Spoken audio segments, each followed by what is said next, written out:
Nicolas. Merci beaucoup, Nicolas. Merci beaucoup à la nouvelle, à la pérenne Société Helvétique pour cette invitation qui m'honore. Merci à vous d'être là aujourd'hui en cette journée caniculaire. Donc, j'ai intitulé cette conférence « La vie en woke, l'extension du domaine de l'injuste ». Et en fait, j'essaye de faire le lien dans cette conférence entre le wokisme, donc qui est le sujet clivant dont Nicolas Ray vient de parler, que je vais définir dans quelques instants, et puis un autre sujet de recherche qui m'a intéressé de manière totalement indépendante de la politique, qui était la relation entre l'optimisme et le pessimisme. Et je pense que le lien n'est pas complètement acrobatique.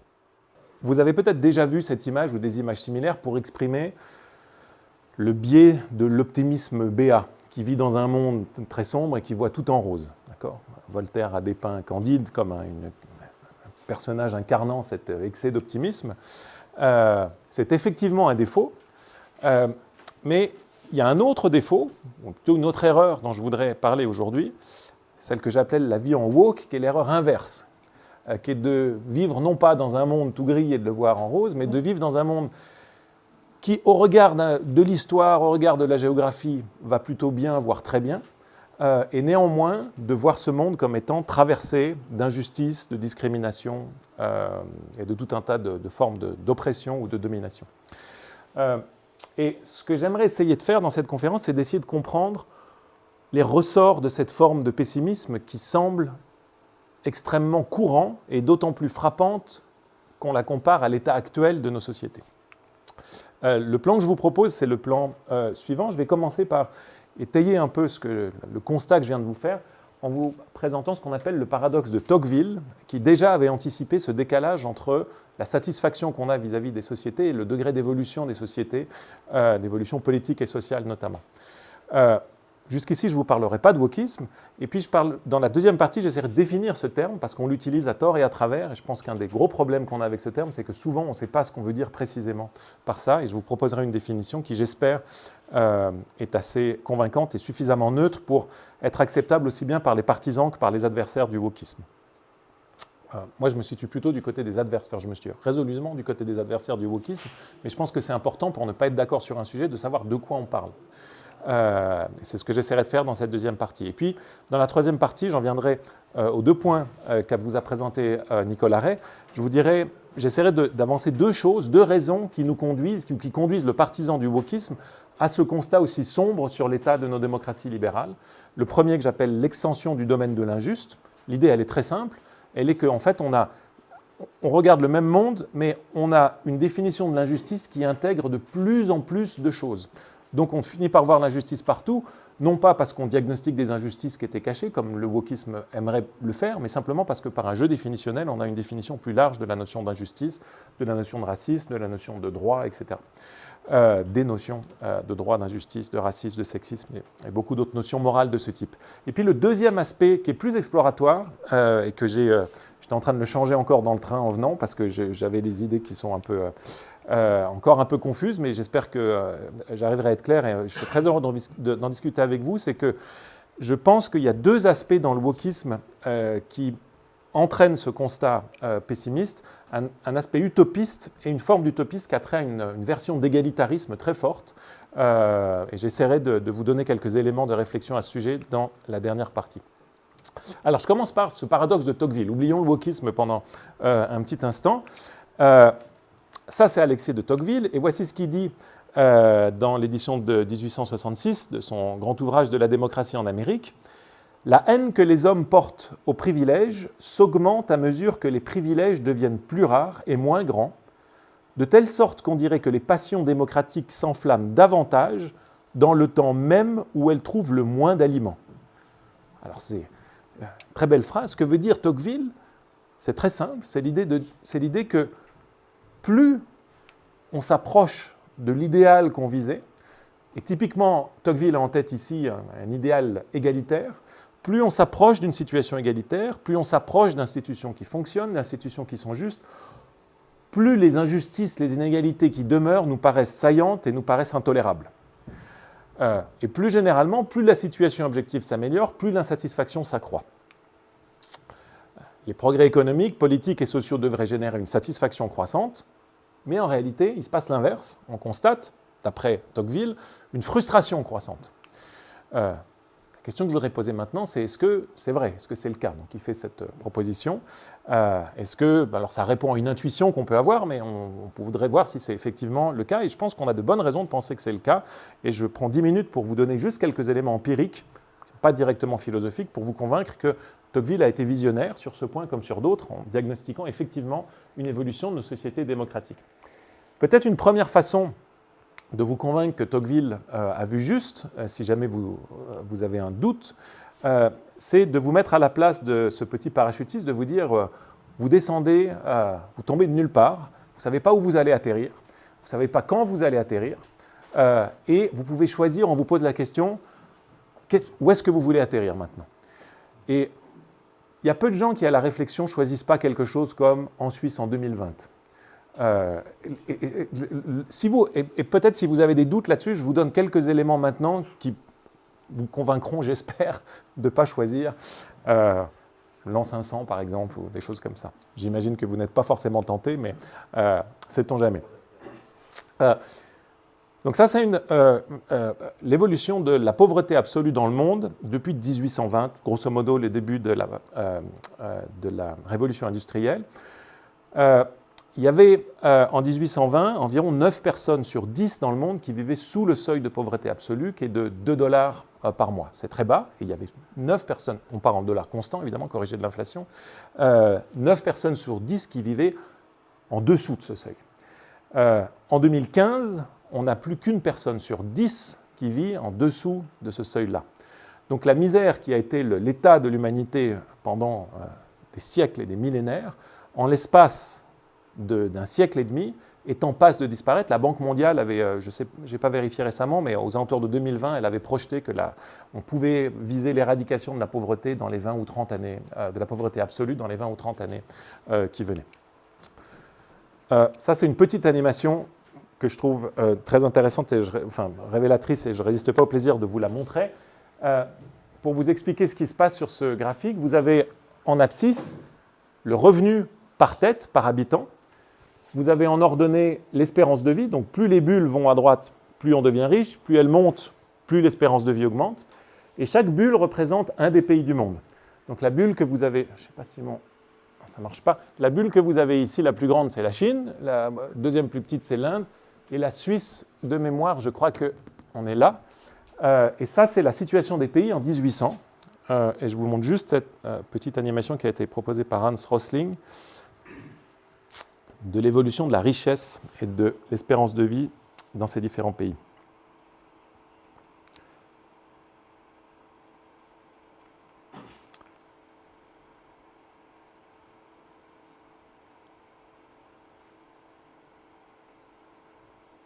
Ça, c'est la Première Guerre mondiale que vous venez de voir. La deuxième. Ça, c'est la grande famine en Chine.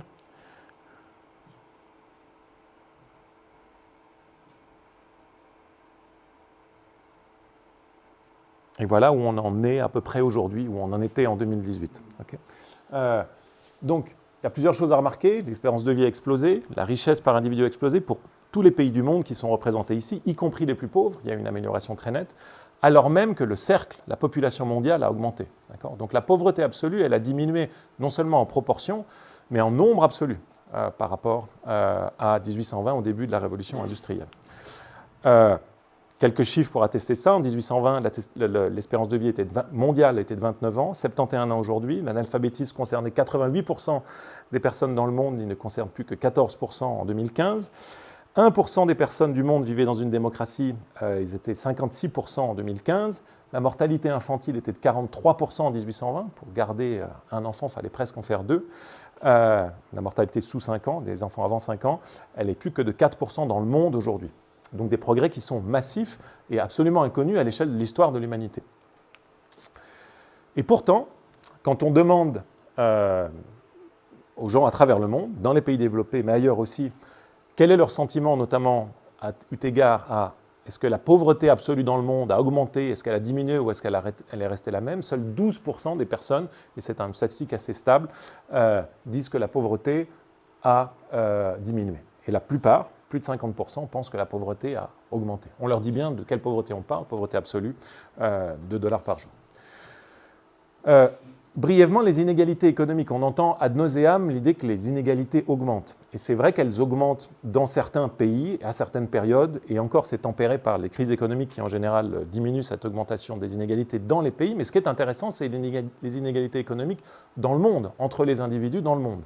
Et là encore, la tendance est plus récente, mais depuis 1990, elle diminue de manière continue, sous l'effet d'un phénomène simple qui est le rattrapage des pays développés par des grands pays comme la Chine, l'Inde, les pays asiatiques dont on parlait tout à l'heure avec l'autre Nicolas. Pardon.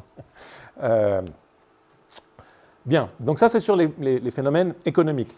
Au niveau social, le racisme dont on parle beaucoup aujourd'hui, il y a tout un tas de données, là j'en ai retenu qu'une, mais qui est très révélatrice d'une progression qui est là aussi tout à fait incroyable. La question qu'on pose ici, c'est est-ce que vous approuvez les mariages interraciaux ?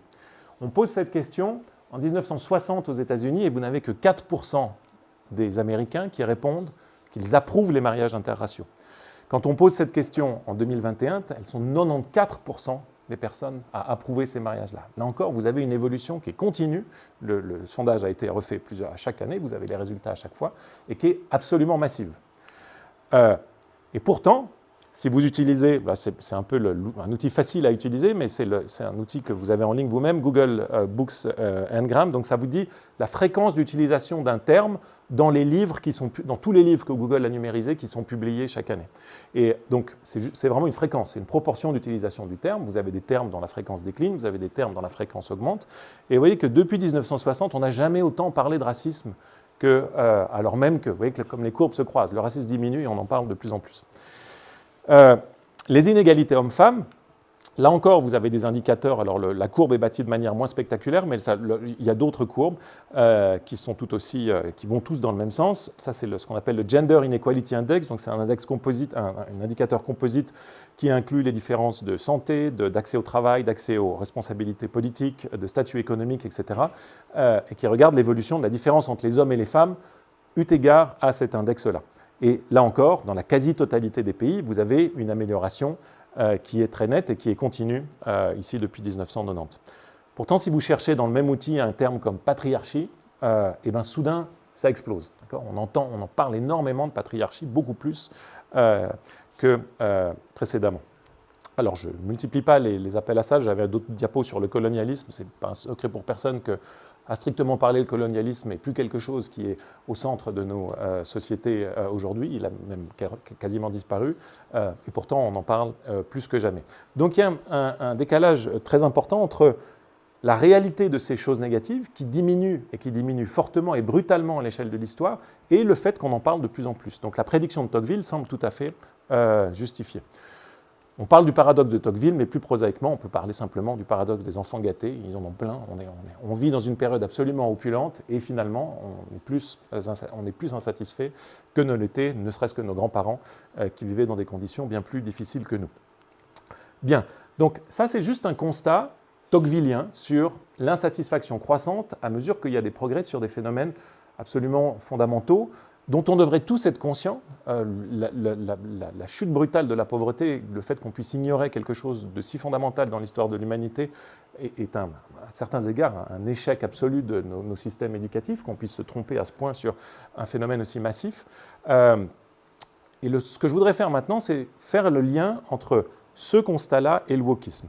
Et le lien en deux mots, il va dans les deux sens, c'est que je pense que cet excès de pessimisme a nourri cette idéologie qu'on appelle le wokisme, et que je vais essayer de définir maintenant. Mais inversement, cette idéologie, elle a elle-même développé des outils qui ont nourri ce pessimisme-là. Donc il y a une forme d'intérêt mutuel entre le pessimiste et la personne qui souscrit au wokisme. Mais maintenant, je voudrais essayer de définir ce qu'on entend par ce terme-là, qui est très clivant, comme vous le disiez, Nicolas. Alors, il y a plusieurs thèses qui ont été avancées au sujet de la définition du wokisme. Une thèse que vous voyez souvent dans les médias, qui est plutôt une thèse des personnes qui sont de gauche et qui n'aiment pas qu'on parle du wokisme, c'est qu'ils disent qu'en fait le wokisme c'est juste une forme de fourre-tout, de punching ball qui est inventé par les réactionnaires, les conservateurs pour mettre toutes les idées progressistes qu'ils n'aiment pas et taper dedans allègrement. Je pense que c'est pas vrai, c'est pas mon point aujourd'hui, on peut en parler après, mais il y a aussi beaucoup de critiques marxistes du wokisme, donc c'est pas vrai que c'est seulement quelque chose qui inquiète les conservateurs ou les réactionnaires.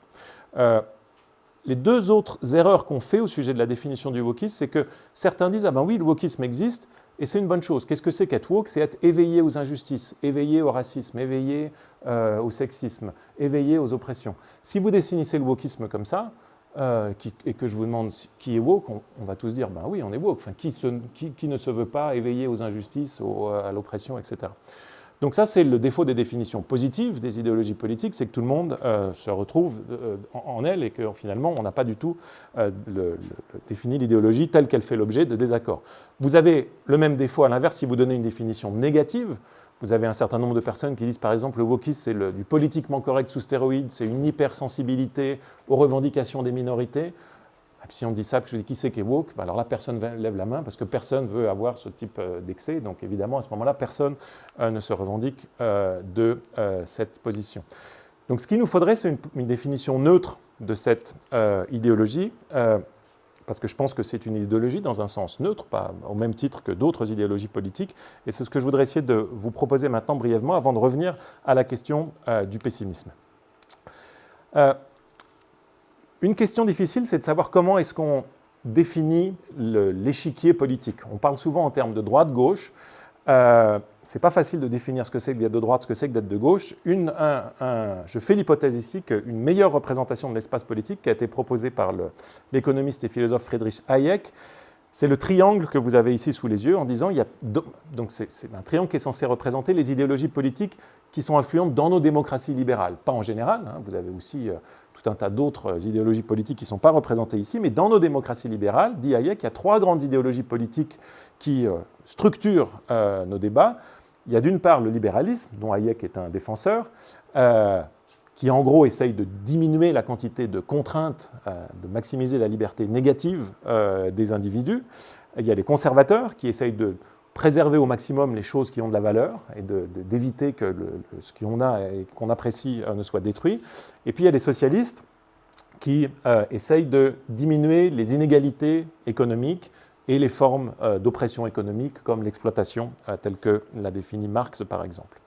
Donc l'idée de ce triangle, ce n'est pas de dire vous avez à choisir, c'est plutôt de délimiter un espace et de voir que vous pouvez placer dans ce triangle-là aussi bien des personnes individuelles, des philosophes politiques, là c'est ce que j'ai mis à titre d'exemple, mais vous pouvez faire le même exercice au sujet des partis politiques, presque personne n'est exactement au sommet d'un triangle.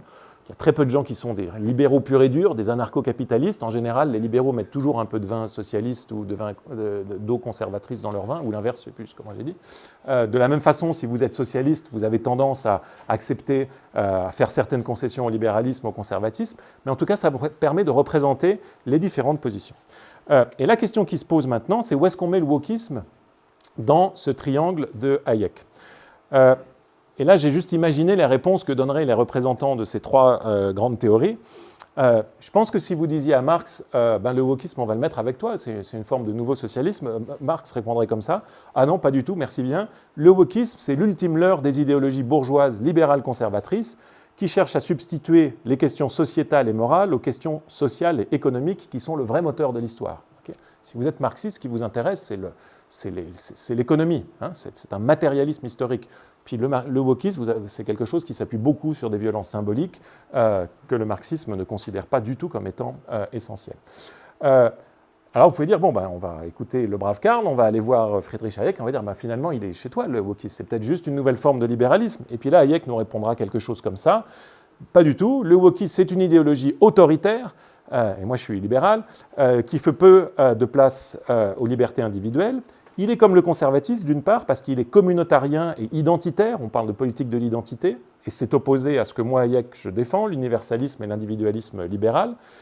Et puis il est aussi par un autre aspect comme le socialisme, parce qu'il adopte une définition beaucoup trop large de la notion d'injustice, et ça le conduit à vouloir régir, diriger la société.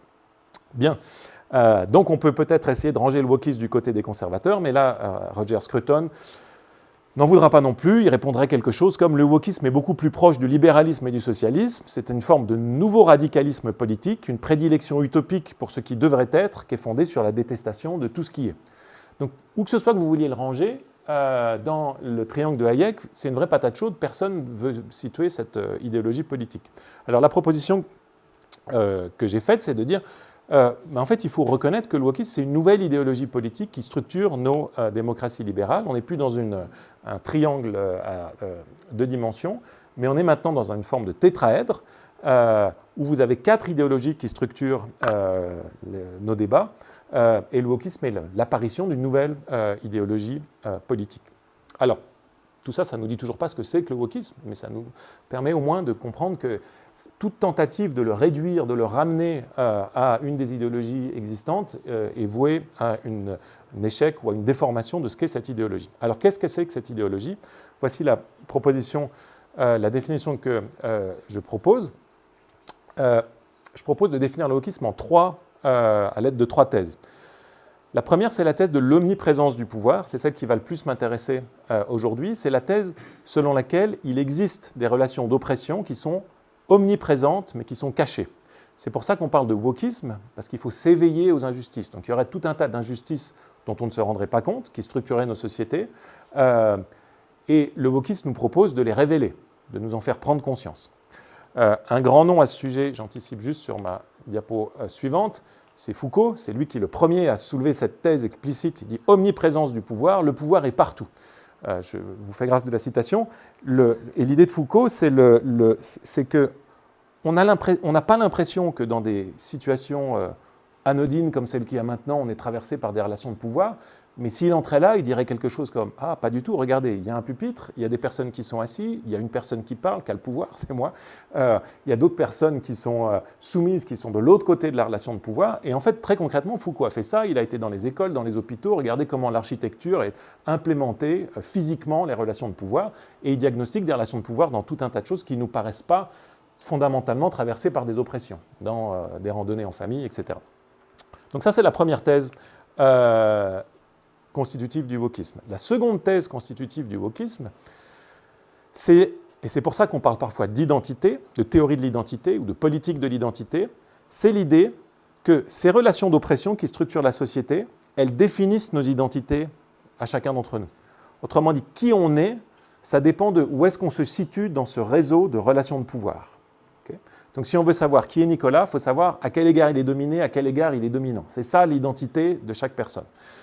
Et pour vous convaincre que ce n'est pas complètement sorti du chapeau, je vous donne un exercice qui est souvent donné, qui est un exercice standard donné dans aux étudiants qui font des études genre.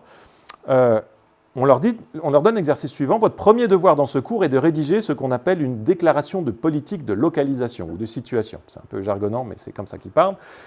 Cette déclaration de 3 pages expliquera qui vous êtes à ce moment précis. Elle examine votre identité personnelle, qui vous êtes et comment vous êtes devenu cette personne. Bon. En expliquant votre identité, vous devez aborder les questions suivantes de classe, de race, de sexe et d'âge, entre autres. Par exemple, comment votre classe sociale a-t-elle influencé votre identité? Comment le genre et les idées sur le genre ont-ils influencé qui vous êtes et comment vous vous percevez? Comment votre race vous affecte et vous positionne dans ce monde? Donc, on demande à des jeunes de nous dire qui ils sont, mais on leur donne des indices sur comment ils vont devoir définir leur identité. C'est rare de demander à quelqu'un qui il est. Je ne suis pas sûr que ce soit un bon exercice déjà de demander aux gens de regarder leur nombril, mais si on le fait, en général, je pense qu'on nous dirait quelque chose, on aurait des réponses beaucoup plus diverses. Je suis la fille d'un tel, je suis passionné de violon, je fais beaucoup de sport, etc. Mais on ne va pas forcément définir notre identité à l'aide de ces relations de domination. Je reviens à ma définition. Donc ça, c'est la deuxième thèse constitutive du wokisme. Ces identités sociales, c'est ce qui définit nos identités individuelles.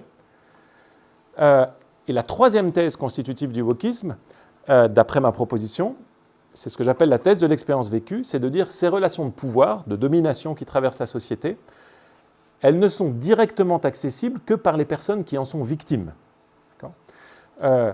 Autrement dit, il faut écouter les personnes qui sont elles-mêmes les victimes de ces relations d'oppression. Il y a des conséquences inquiétantes de cette thèse, je vais en mentionner une, mais il faut comprendre la logique. Il y a quelque chose qui n'est pas complètement absurde au départ. C'est quelque chose comme pour savoir ce que ça fait que d'avoir mal au pied, il faut soi-même avoir mal au pied. Si Nicolas me marche sur le pied et il me dit « ouais, je sais ce que c'est », je vais dire « non, tu ne sais pas ce que c'est moi qui ai mal ». C'est ça l'intuition qui est au départ de cette thèse. C'est ceux qui peuvent connaître les oppressions de première main, c'est ceux qu'en sont les victimes. Le problème, c'est que cette thèse, elle donne une autorité, une forme de blanc-seing à quiconque se dit victime. Et là encore, ce n'est pas une extrapolation qui vient de nulle part. Donc ça, c'est la thèse telle qu'elle est formulée par une des philosophes contemporaines qui souscrit à cette thèse. What is crucial about the identity of identity politics appears to be the experience of the subject, especially his or her experience of oppression. Et puis vous avez tout un tas d'autres citations. Mais c'est ça que je voulais vous montrer pour attester le fait que c'est une thèse qui a des effets très concrets, y compris dans nos institutions helvétiques. Ça, c'est un prospectus qui a été rédigé par l'Université de Genève, distribué dans plusieurs universités de Suisse romande, y compris la mienne à Neuchâtel. C'est un prospectus qui nous explique comment on lutte contre le harcèlement. Très bien. A priori, on ne peut que souscrire à la cause. Et vous avez quelque part dans le prospectus écrit la chose suivante. Ce n'est pas l'intention de l'autrice ou de l'auteur du comportement problématique qui sera prise en compte pour déterminer s'il s'agit de harcèlement, mais bien le ressenti de la personne qui en est la cible. Et vous voyez bien que là, sur la base de cette thèse d'une expérience des priorités de l'expérience des victimes, on arrive à remettre en cause des choses élémentaires sur comment est-ce qu'on diagnostique s'il y a un coupable ou s'il n'y a pas un coupable, et la prise en compte de toutes les parties dans un conflit de type juridique. Donc, je récapitule ces trois thèses qui sont définitoires du wokisme selon ma proposition, et vous les retrouvez dans beaucoup de textes. Je ne pense pas qu'elles soient du tout... beaucoup de gens qui souscrivent à cette idéologie seraient d'accord à une version, enfin, ils auraient sans doute des virgules à changer, mais en gros, ils diraient oui, c'est ça j'espère qu'ils diraient c'est ça qu'on croit. Première thèse, il y a des relations d'oppression qui sont omniprésentes, mais qui sont cachées, c'est pour ça qu'il faut s'y éveiller. Deuxième thèse, ces relations, elles constituent nos identités, c'est pour ça qu'on parle de politique de l'identité. Et troisième thèse, pour connaître ces relations d'identité, il faut faire confiance à ceux qui les vivent de première main, parce que, comme la douleur, c'est des choses qu'on ne connaît que pour les avoir vécues. Bien, alors, il y a plusieurs choses qui peuvent nous intéresser au sujet du wokisme. On peut essayer de voir en quoi il est contradictoire avec les trois autres idéologies, ce que j'ai fait ailleurs. Mais ce que je voudrais faire aujourd'hui, pourquoi est-ce qu'il a des conséquences antilibérales, pourquoi il est opposé au conservatisme, au socialisme, etc.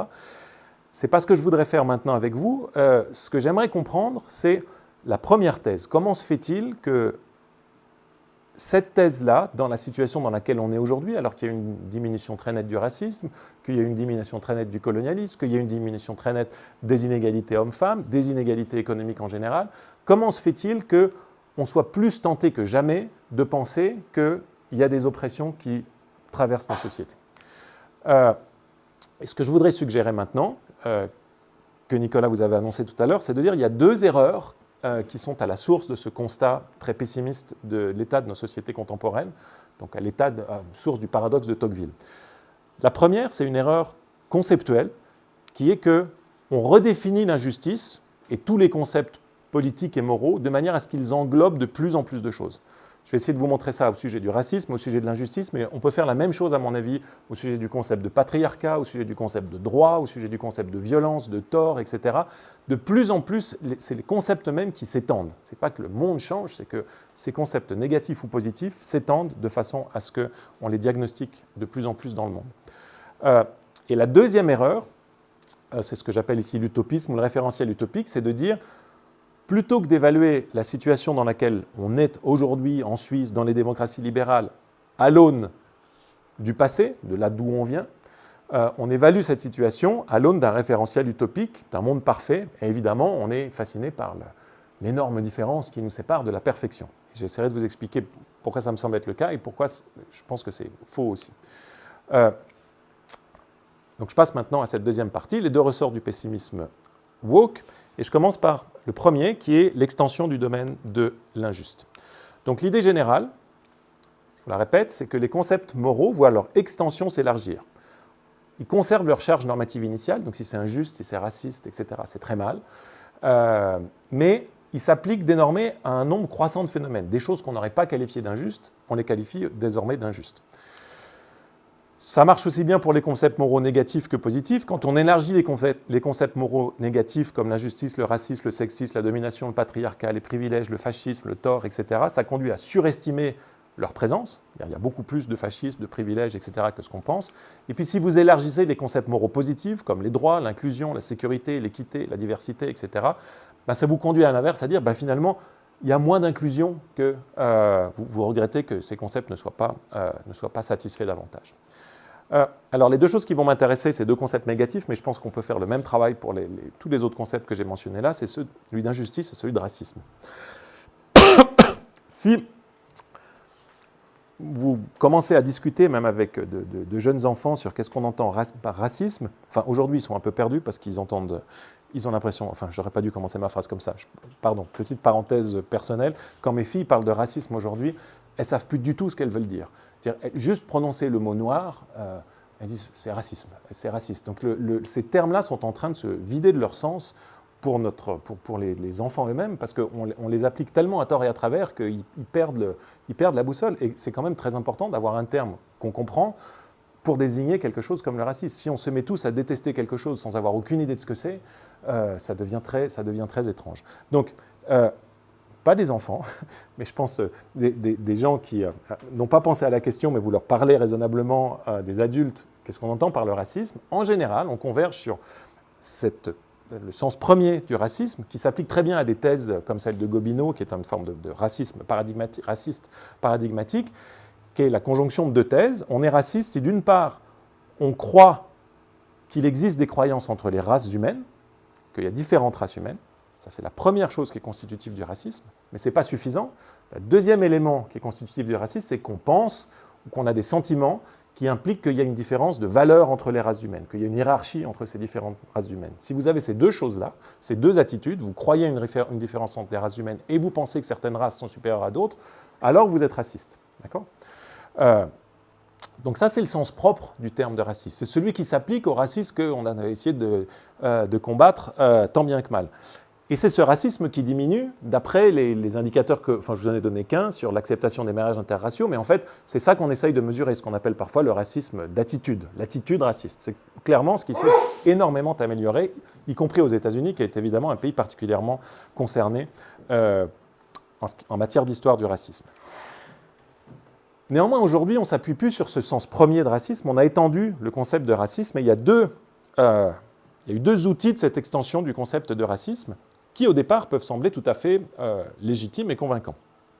Le premier, c'est qu'on a fait tout un tas d'études qui, d'après les interprétations qui ont été données de ces études, tentent à valider l'idée que nous pourrions être racistes implicitement. Qu'est-ce qu'on veut dire par racisme implicite ? Ben, c'est l'idée que le racisme, ce serait une forme de biais dont on n'aurait pas conscience, qu'on appelle les biais implicites. Et comment est-ce qu'on montre qu'on a des biais racistes implicites ? Par un type de test qui a eu un grand succès en psychologie, même si aujourd'hui, comme je vous le dirai dans un instant, il y a un grand scepticisme au sujet de la validité de ces tests, mais ce qu'on appelle les tests d'association implicite. Donc c'est des tests, vous pouvez les faire en ligne, c'est librement accessible, au moins comme ça on voit de quoi il s'agit. On vous montre des visages d'un côté, et puis après, à chaque visage, on vous demande de choisir une autre image à laquelle vous associez le visage, sans autre instruction. Un visage, qu'est-ce que vous associez ? Et puis, il y a des images qui ont des connotations positives ou négatives, et il y a des images qui sont neutres. Vous avez des images de chaises, ça c'est neutre, et puis vous avez des images de choses négatives, quelque chose de dégoûtant, une personne qui souffre, etc. Et ce que montrent ces tests d'association implicite, c'est que très souvent, d'après les résultats de ces tests, très souvent, on a tendance à associer à des visages noirs des images à connotation négative, que ce soit des choses dégoûtantes, que ce soit des choses violentes, que ce soit des personnes qui souffrent, etc. Okay ? Ça, c'est le résultat des tests. La conclusion qui a été tirée de ces tests, c'est de dire, ben regardez, si on fait ça dans ces tests psychologiques en laboratoire, ça montre qu'en fait, implicitement, on est raciste, même si on ne s'en rend pas compte, et que peut-être ces mêmes associations, on va les faire quand il va s'agir de savoir comment noter un étudiant, savoir qui recruter, etc. Ces mécanismes d'association qui sont à l'œuvre implicitement, peut-être que c'est ça finalement qui guide notre comportement, ou que ça a un impact important dans notre comportement. Donc ça, c'est la première hypothèse qui a conduit à généraliser, à étendre cette notion de racisme.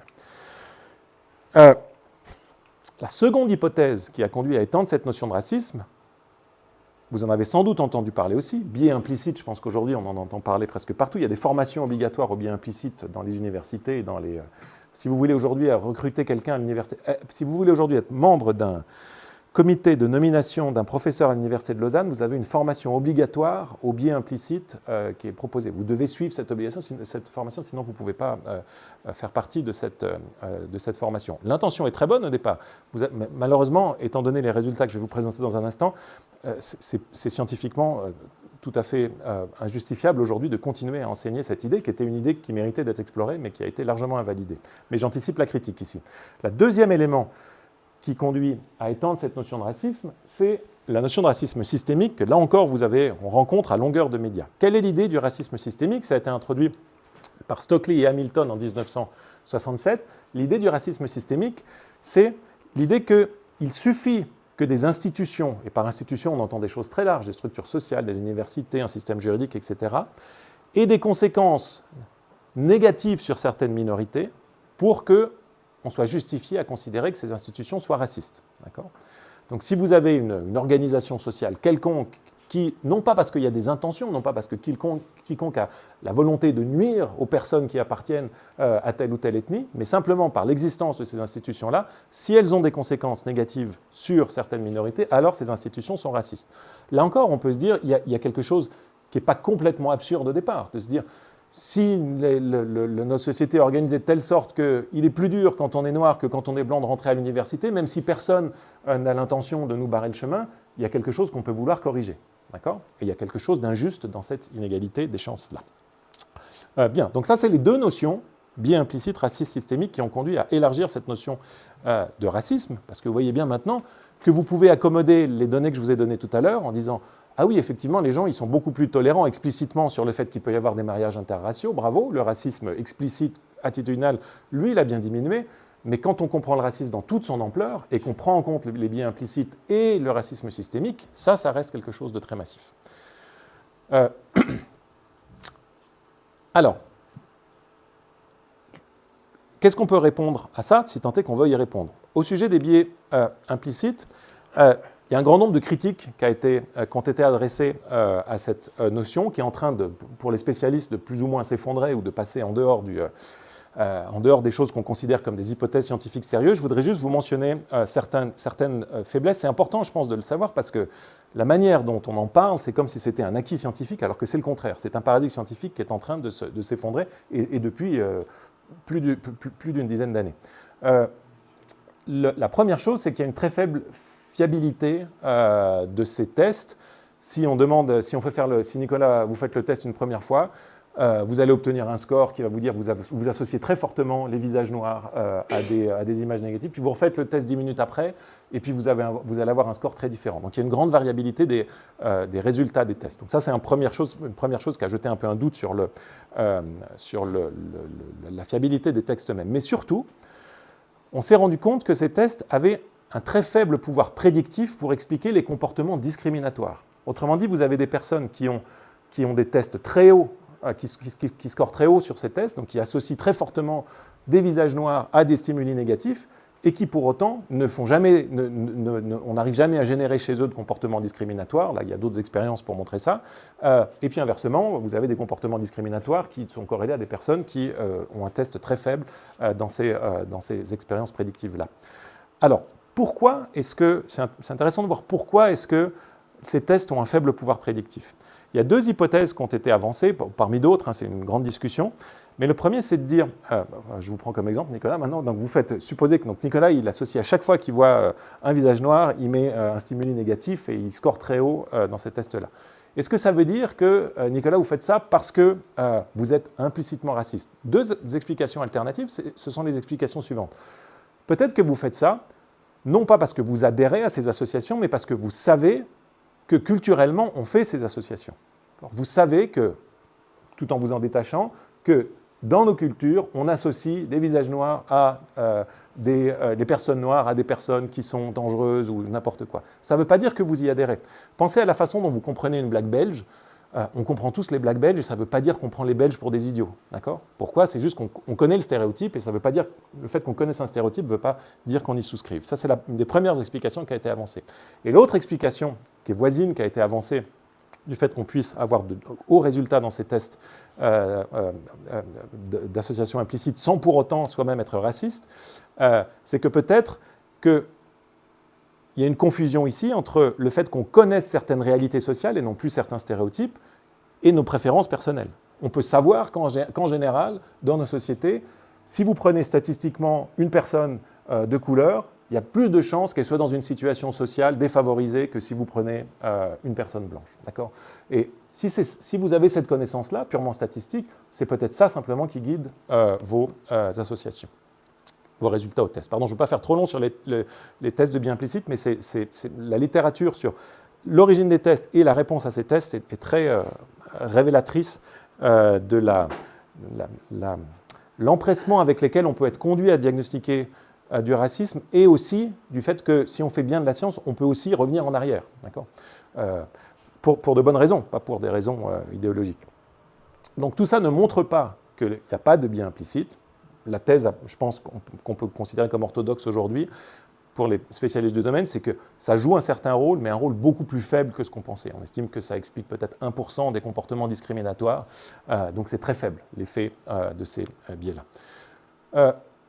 La notion de racisme systémique se heurte aussi à des objections. Je vais peut-être juste vous en mentionner une pour vous montrer un peu ce qu'on appelle une réduction à l'absurde. Donc, oubliez 2 secondes le racisme systémique et considérez la politique qui a été mise en place dans certaines universités américaines, qu'on appelle de discrimination positive, où on constate que les personnes noires sont sous-représentées, et donc on se dit, on va augmenter par la contrainte le nombre de personnes noires qui vont pouvoir rentrer dans l'université, en empêchant d'autres personnes de rentrer et en faisant en sorte qu'on rétablisse comme ça une juste proportion des différentes ethnies ou races dans l'université. Donc ça a été mis en place, et il y a un grand nombre d'auteurs, sociologues, psychologues, qui ont dit après, en réalité, ces politiques-là, elles ont un effet très négatif sur les personnes mêmes qu'elles sont censées aider. Parce que ce qui se passe mécaniquement, si la sous-représentation des Noirs ne vient pas de la discrimination, c'est que vous faites monter des personnes, vous les faites rentrer dans des universités très difficiles, très réputées mais très difficiles, qui sont parfois trop difficiles pour elles, et donc il y a ce qu'on appelait un mismatch dans la littérature entre leur capacité et l'institution dans laquelle vous avez fait rentrer. C'est la même chose que les groupes de niveau à l'école. Si vous voulez faire en sorte que tout le monde soit dans le groupe de niveau le meilleur, vous allez finalement pas rendre service aux personnes que vous voulez aider parce que vous allez les mettre dans des situations où les choses seront trop difficiles pour ce qu'ils arrivent à faire dans l'état actuel de leur capacité. Donc, ça a été très discuté dans la littérature, c'est ce qu'on appelait le phénomène du mismatch. Il y a plusieurs choses. Il y a un livre, j'ai oublié l'auteur, mais un auteur noir américain qui est très sensible à ça, et qui a écrit un livre qui s'appelle Stop Helping Us, arrêtez de nous aider. Parce que aider de cette manière-là ne fait qu'empirer les choses.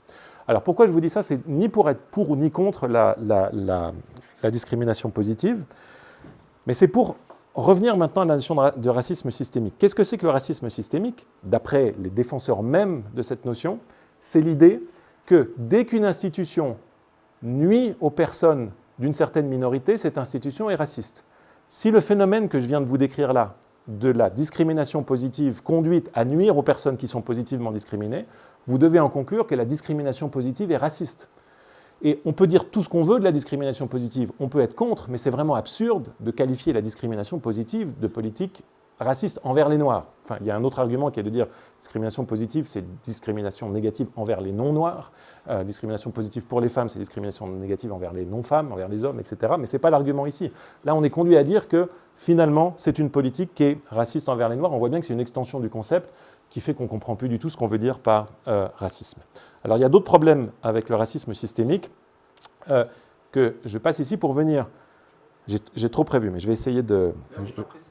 Non, mais je veux pas trop parler, puis je veux qu'on puisse discuter. Donc, ça, c'est un premier point sur la notion de racisme. Comment elle s'est étendue à l'aide de ces 2 notions biais implicites et racisme systémique, et que ces 2 notions qui sont très problématiques. Ça ne veut pas dire que le racisme, c'est pas mal, ça ne veut pas dire qu'il n'y a pas de racisme, mais ça veut dire que cette manière conceptuelle d'étendre le racisme pour pouvoir ensuite dire il y en a beaucoup plus que ce qu'on pense, est critiquable. La deuxième chose que je veux dire ici, qui est un exemple un peu plus général en un sens, souvent toutes ces discriminations, on les fait tomber sous un concept paradigmatique qui est le concept de justice. Et quand on parle de wokisme, on dit souvent les partisans du wokisme, c'est des social justice warriors, des guerriers de la justice sociale. Et ils utilisent abondamment la notion de justice. Peut-être que c'est bien de revenir au sens premier de la justice, comme pour le racisme. Le sens premier, c'est un sens attitudinal, où vous pensez qu'il y a une différence entre les races et une hiérarchie entre les races. Qu'est-ce que c'est que le sens premier de la justice, avant l'extension du concept?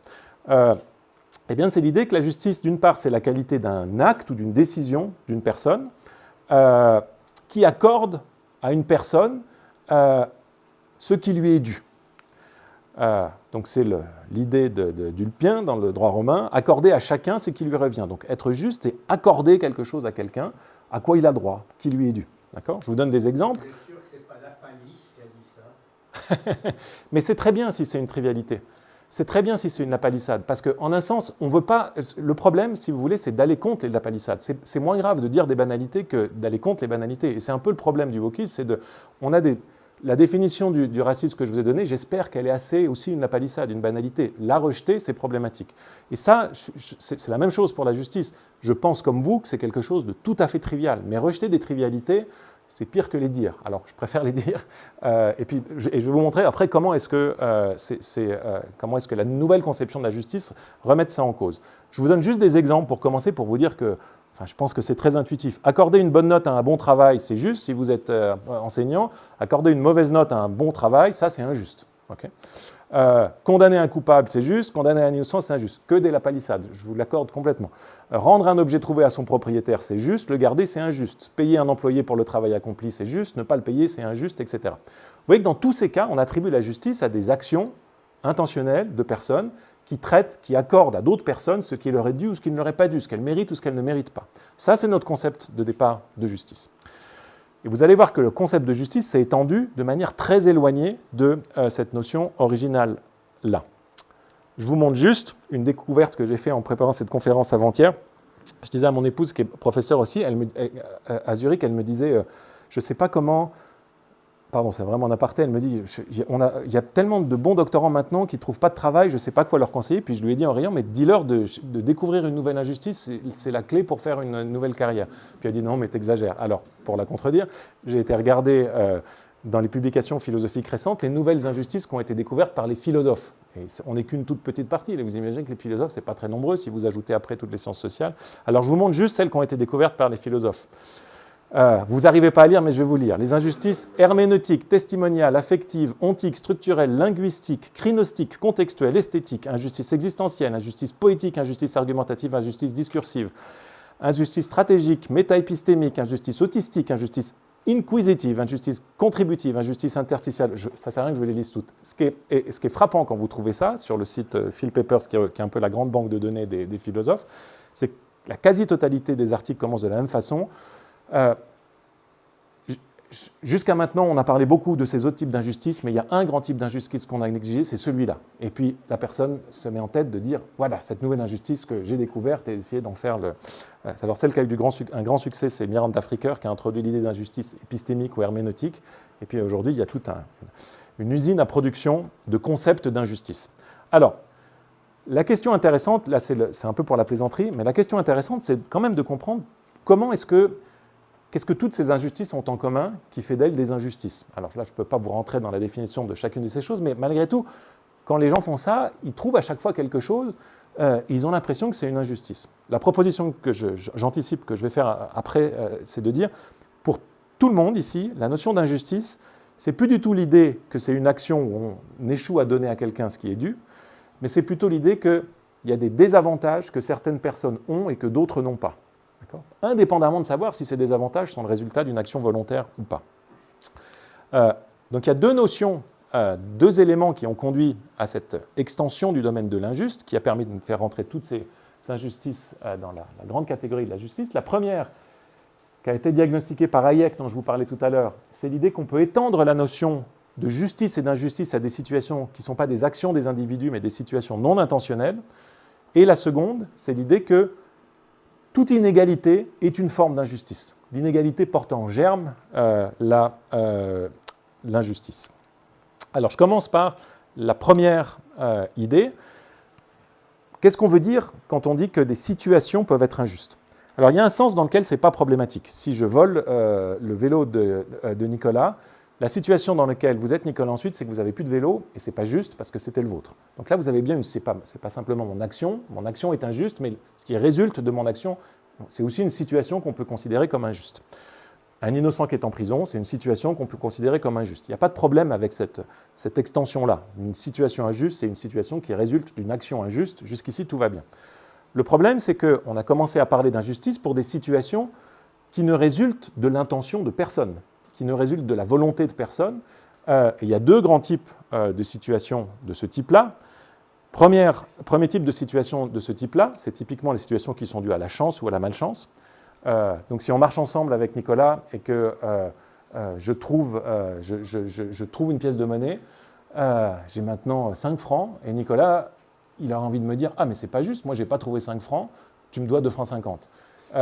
Donc ça, c'est un peu la caricature de cette idée que s'il y a des différences de chance, il y a une injustice, mais elle est au fond très présente dans toute cette idée que dès qu'il y a des différences d'avantages ou de désavantages qui ne sont pas voulus, et bien forcément, c'est qu'il y a une injustice. Ça, ce n'est pas de l'injustice, ça peut être de la malchance, ça peut être du malheur, ça peut être des choses qui sont mauvaises, mais appeler ça une injustice, c'est clairement un abus de langage. Donc ça, c'est le premier type de chose qui est rentré dans le concept d'injustice, c'est les différences de chance et de malchance. Le deuxième type de chose qui est rentré dans le concept d'injustice, et c'est aussi là-dessus qu'insiste Hayek, je vais vous donner la citation dans un instant, c'est qu'il y a tout un tas de situations qui résultent d'actions intentionnelles, mais que personne n'a dessinées, qui n'ont pas été les résultats d'un architecte. C'est ce que les économistes appellent les ordres spontanés. Si vous regardez une ville comme Genève, Carouge c'est un peu particulier, mais une ville en général, il n'y a pas eu d'architecte de la ville. Il y a des architectes de chaque immeuble, mais la ville c'est le résultat de l'agrégation, de l'action de tout un tas d'individus. Un embouteillage entre Genève et Lausanne, personne n'a dit « Ah, je vais faire un embouteillage aujourd'hui ». C'est le résultat de l'agrégation de tout un tas d'individus. Les travaux de Schelling que je mentionne là, qui est un prix Nobel d'économie, sont très intéressants. Ils montrent que la ségrégation résidentielle peut suivre de décisions individuelles qui n'ont absolument rien de raciste. Donc si vous mettez juste, et c'est un modèle mathématique très simple, vous pouvez voir en ligne, vous mettez des individus de 5 catégories, vous mettez des bleus, des jaunes, des verts, c'est juste des points, vous mettez ce que vous voulez, ça peut être des ethnies, des races, des préférences politiques, peu importe quoi. Et la seule préférence qu'a chaque individu, c'est de vivre entouré d'au moins une personne sur 10 qui lui ressemble. Ce qui n'est pas une préférence horriblement raciste, ni c'est même pas contre les autres. C'est juste dire, moi, voilà, j'ai des enfants, je voudrais qu'au moins dans mon voisinage, il y a quelqu'un qui ait des enfants, etc.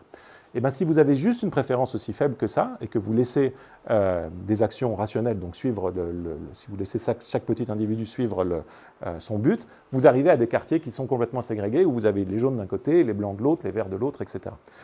Ça encore, c'est un ordre spontané qu'on aurait tendance à interpréter comme le résultat d'un plan raciste de vouloir séparer les blancs, les noirs, etc., mais qui suit de l'agrégation de comportements individuels. Et ce que dit Hayek, c'est de dire, mais ces choses-là, on ne peut pas appeler ça une injustice. Pour que ce soit une injustice, il faudrait que ce soit le résultat de la décision de quelqu'un. Qui serait coupable de cette injustice-là? D'accord?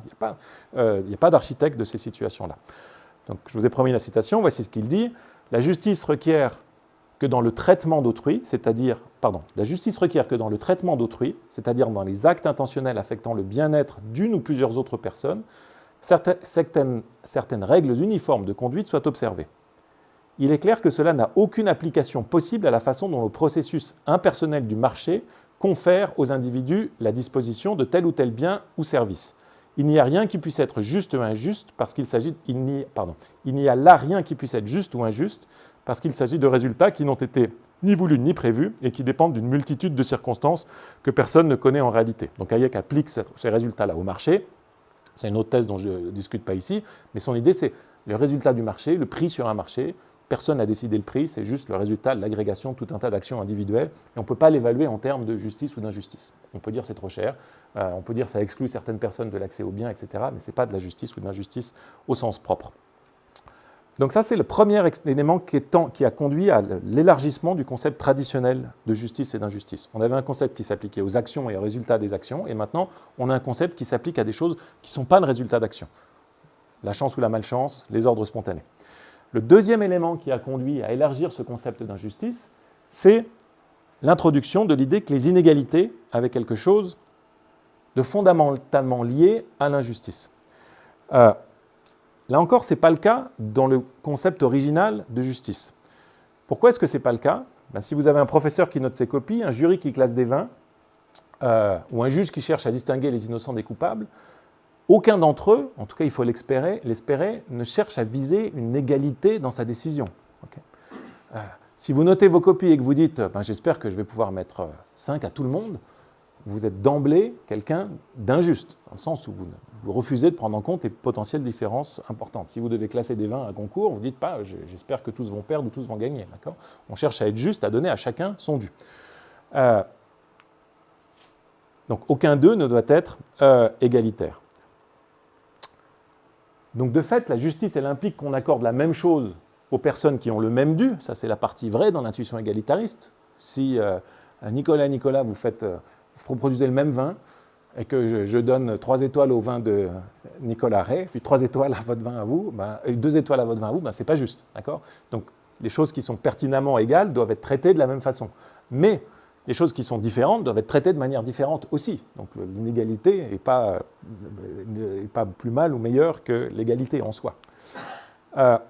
Scheller dit la chose suivante, grand philosophe du XXe siècle, l'idée de justice en tant que telle n'exige pas l'égalité, mais seulement un comportement de valeur équivalente dans des situations de valeur égale. Okay. C'est la seule chose qu'exige la justice. Il n'y a pas de notion d'égalité qui est dans la notion de justice elle-même, si ce n'est de traiter de la même façon les choses qui sont pertinemment similaires. Bien, donc, alors, je vais un peu plus vite ici, mais donc vous voyez que cette extension de la notion de justice a d'une part des choses qui ne sont pas volontaires, et d'autre part à l'idée que dès qu'il y a une forme d'inégalité, c'est qu'il y a une forme d'injustice, on a rompu avec la notion originale, traditionnelle de justice. Okay. Alors ça conduit à dire qu'il y a plus de justice dans le nouveau sens, dans le monde qu'il y avait au départ, mais si vous revenez à la conception originale de la justice, vous n'avez pas du tout montré ça. Donc vous avez finalement assombri le tableau simplement en redéfinissant les concepts. Donc ça c'était le premier élément d'explication de pourquoi est-ce que le wokisme conduit à ce diagnostic très sombre sur l'état de nos démocraties libérales. Tous les concepts politiques et moraux sensibles, ou en grand nombre, ont subi ce type d'élargissement. Il faudrait pour chacun d'entre eux regarder clairement comment on s'est éloigné du sens originel. Le deuxième élément qui est important, et c'est là où c'est un peu plus exploratoire encore ce que je veux vous présenter, c'est l'idée que le wokisme s'appuie au fond sur une forme d'utopisme égalitaire. Alors qu'est-ce que j'appelle l'utopisme égalitaire ici? C'est la conjonction de 2 thèses. La première thèse, c'est l'utopisme en général, c'est l'idée qu'il faut viser une société parfaite. Okay. On n'est pas tous d'accord sur ce que serait qu'une société... Enfin, tous les utopistes ne sont pas d'accord sur ce que serait qu'une société parfaite. Mais l'utopiste égalitaire ajoute qu'une société parfaite, c'est une société dans laquelle chacun a exactement les mêmes chances. Donc l'utopiste d'égalité telle que je la conçois là, c'est l'égalité des chances. Il faut qu'on ait tous exactement les mêmes chances. La thèse qui est corollaire avec cet utopisme égalitaire, c'est l'idée que étant donné qu'on vise l'égalité des chances, si jamais certains groupes sont surreprésentés ou sous-représentés dans certaines fonctions, dans certains métiers, dans certains rôles, dans certaines responsabilités politiques, ça montre que l'égalité des chances n'était pas satisfaite. Et ça, c'est quelque chose que vous retrouvez très souvent dans les auteurs qui souscrivent au wokisme, sans souvent reconnaître le terme. Là, c'est Kendi, qui est un des grands figures de proue de ce mouvement. Il dit la chose suivante. Si vous croyez vraiment que les groupes raciaux sont égaux, alors vous croyez également que les disparités doivent être le résultat de la discrimination raciale. Il faut bien voir ce qu'il dit là. Si vous croyez vraiment que les groupes raciaux sont égaux, alors vous croyez également que les disparités doivent être le résultat de la discrimination raciale. Dès que vous avez des disparités entre des groupes, ça montre, d'après Kendi, que vous avez une discrimination. A priori, ça contredit le b.a.-ba de toute l'étude de la discrimination depuis les travaux de Baker dans les années 60, qui est la première chose qu'on dit aux étudiants quand on étudie les discriminations, c'est de dire « ne confondez pas disparité et discrimination ».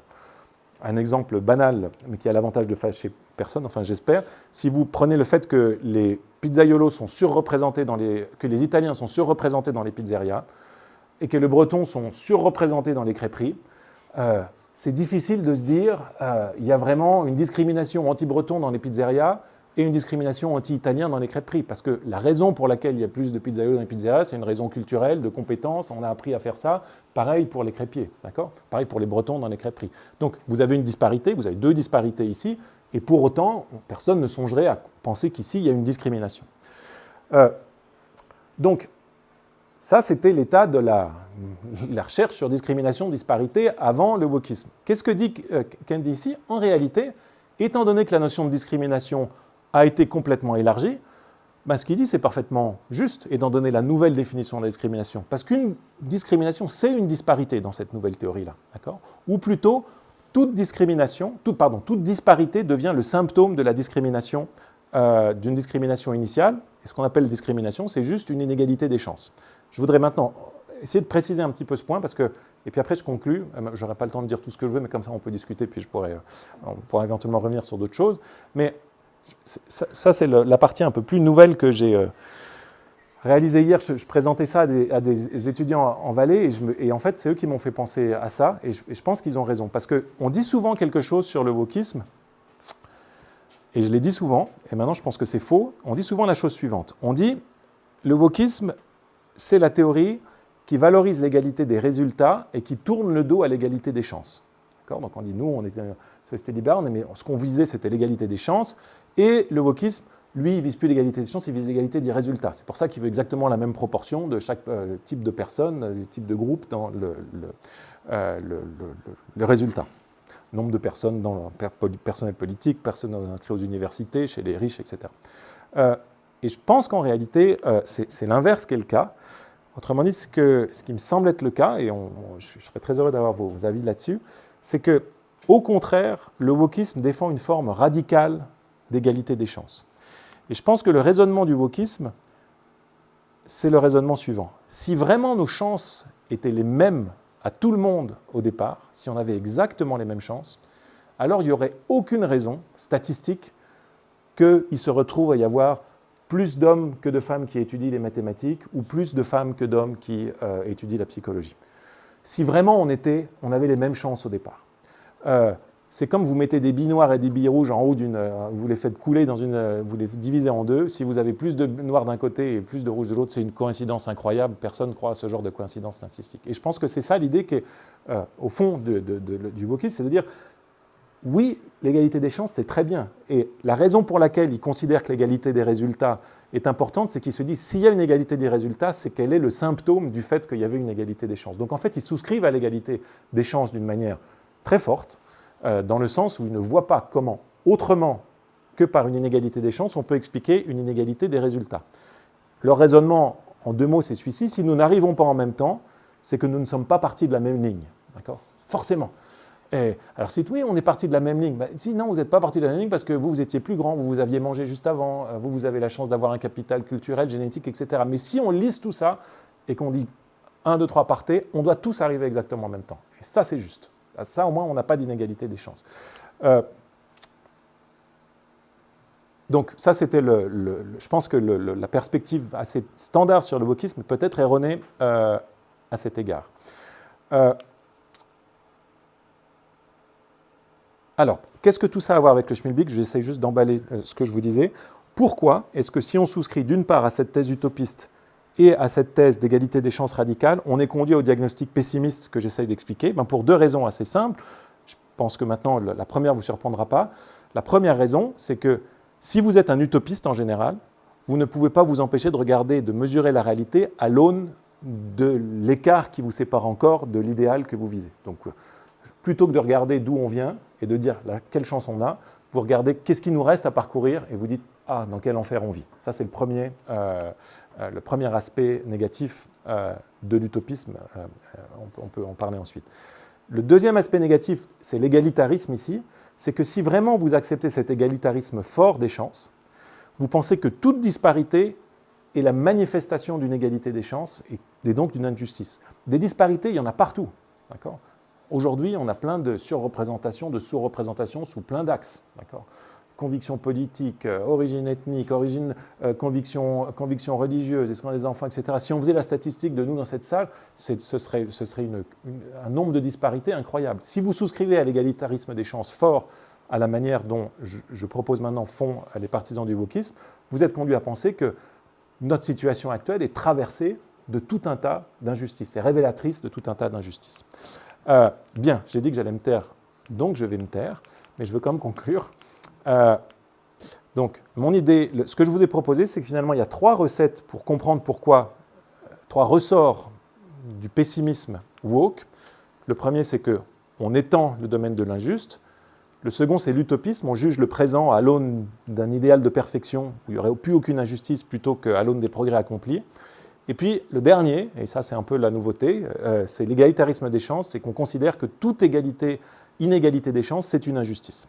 Je voudrais revenir et conclure là-dessus maintenant par cette citation de Tocqueville. Donc Tocqueville, on a commencé par lui, c'est celui qui dit « Comment se fait-il que plus on approche de l'égalité, plus on a des sentiments d'injustice ?» Et en fait, Tocqueville était très inquiet de l'égalitarisme, il pensait que c'était une des notions qui allait ronger les démocraties de l'intérieur, donc il est très favorable aux démocraties libérales, mais il est aussi très éveillé, pour le coup, dans un sens plus positif, au risque que courent les démocraties libérales, et il pense que les aspirations égalitaires sont des choses qui risquent de les détruire, de les ronger de l'intérieur, en augmentant, et l'idée générale, c'est plus vous cherchez à avoir d'égalité, plus vous renforcez le pouvoir du souverain, pour différentes raisons, parce qu'il faut un pouvoir qui implémente ces politiques égalitaires, mais aussi Tocqueville dit parce que à l'arrivée, on préfère tous être égal et pauvres, donc supposons que ce soit Nicolas, notre souverain, on préfère tous être misérables et qu'il n'y ait que vous, Nicolas, qui soyez riches, parce qu'au moins, entre nous, on est tous aussi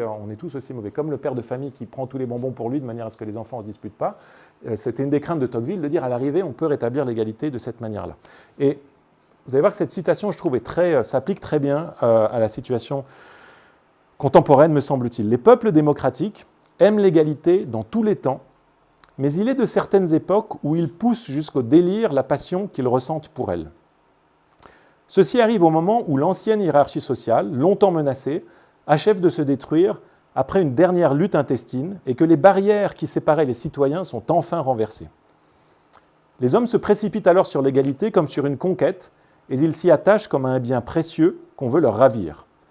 La passion d'égalité pénètre de toutes parts dans leur cœur humain, elle s'y étend, elle le remplit tout entier.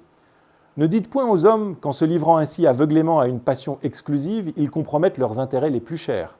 Ils sont sourds. Ne leur montrez pas la liberté qui s'échappe de leurs mains tandis qu'ils regardent ailleurs. Ils sont aveugles. Ou plutôt, ils n'aperçoivent dans tout l'univers qu'un seul bien digne d'envie. Merci beaucoup pour votre attention.